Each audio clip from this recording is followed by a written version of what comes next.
आज इस राज्य को जिस प्रकार से इसके विरासत को संजोने का काम किया गया हो, मुझे याद है पटना से बनारस बहुत कम दूर है मित्रों। मैं बनारस जब आता था तो काशी विश्वनाथ की उस तंग गलियों में से गुजरकर भोले बाबा का दर्शन करने जाता था। मेरे मन में एक अलग ही हीन भावना आती थी कि आज हमारे भोले बाबा को किस प्रकार से तंग गलियों में सिकुड़ दिया गया है। मुझे मालूम है कि आप भी बाबा विश्वनाथ के दर्शन करने जाते होंगे, लेकिन उस कालखंड को याद कीजिए और आज का काशी विश्वनाथ देखिए। आपको गर्व होता होगा कि मैं हर भारतीय को कि आज मेरे आराध्य देव भोले बाबा का दर्शन करने के लिए गंगा के तट पर काशी विश्वनाथ को जब देखता हूं तो मुझे बहुत ही गर्व होता है मित्रों। मैं आज इसलिए इसकी चर्चा कर रहा हूं, चाहे अयोध्या का प्रभु श्री राम का मंदिर हो। आज कुछ लोग कह रहे हैं कि किस प्रकार से वहां पर चर्चा कर रहे हैं। मैं आज उस चर्चा पर जरूर आऊंगा मित्रों। ये वही लोग हैं जिन्होंने प्रभु श्री राम के होने के अस्तित्व पर सवाल उठाया था।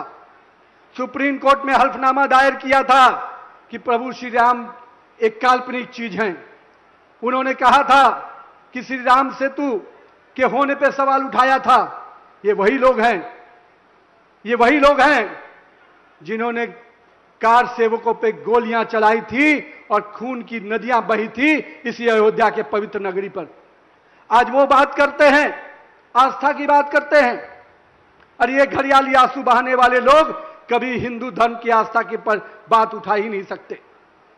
भारतीय जनता पार्टी और मैं कह सकता हूं राष्ट्रीय स्वयंसेवक संघ के लोगों ने, वीएचपी के लोगों ने जितना संघर्ष किया, जिस आस्था के साथ 500 सालों का वो संघर्ष और पिछले 100 वर्षों का उनका जो संघर्ष है, वो कहीं ना कहीं आज भव्य अयोध्या का प्रभु श्री राम का मंदिर है उसके रूप में सामने हमें दिखता है। मैं आज आपके सामने स्पष्ट कहना चाहता हूं मित्रों कि जो लोग आज सवाल उठाते हैं, हमारा खून भी बह जाएगा, पर हम इस बात की चिंता करेंगे कि कोई प्रभु श्री राम के मंदिर के आस्था के साथ कोई खेल ही नहीं सकता। इसके लिए चाहे जितनी भी कुर्बानी देनी होगी हम तेरे के तैयार।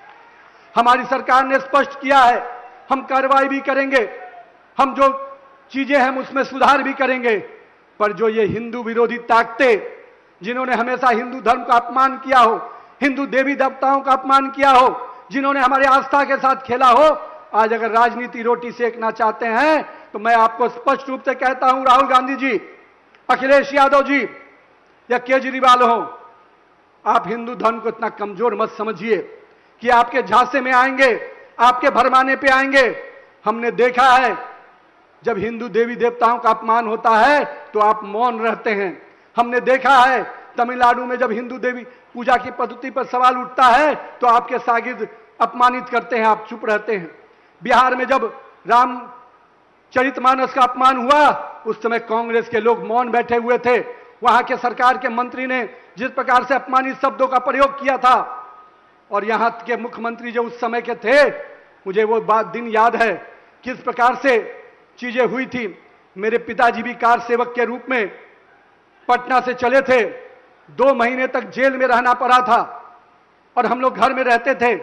हमें लगता था कब मेरे पिताजी लौट के आएंगे। मैं उस समय मुश्किल से 10-11 साल का रहा हूंगा। हमारे घर में समझ में नहीं आता था कि पिताजी जिस उद्देश्य से गए हैं लौटेंगे कि नहीं लौटेंगे। 2-2 महीने जेल रहे और हमसे हमारी आस्था का सवाल उठाओगे। अरे हमने तो जितनी कुर्बानी दी है, जितनी शहादत दी है, तुम्हारा खानदान भी कभी उतनी शहादत और कुर्बानी का पछतावा नहीं कर सकता है मित्रों। आपने तो खून की नदियां बहाई हैं। आपकी विरासत हिंदुओं पे गोली चलाने की रही है और हमारी विरासत अपने देवी देवताओं के आस्था के लिए कुर्बान होने की रही है मित्रों। इसलिए मैं आपके माध्यम से स्पष्ट रूप से कहता हूं, हमने विरासत को संजोया भी है, हम उसको संभालेंगे भी और उस पर गर्व करने के लिए हर हिंदू को प्रेरित करेंगे मित्रों।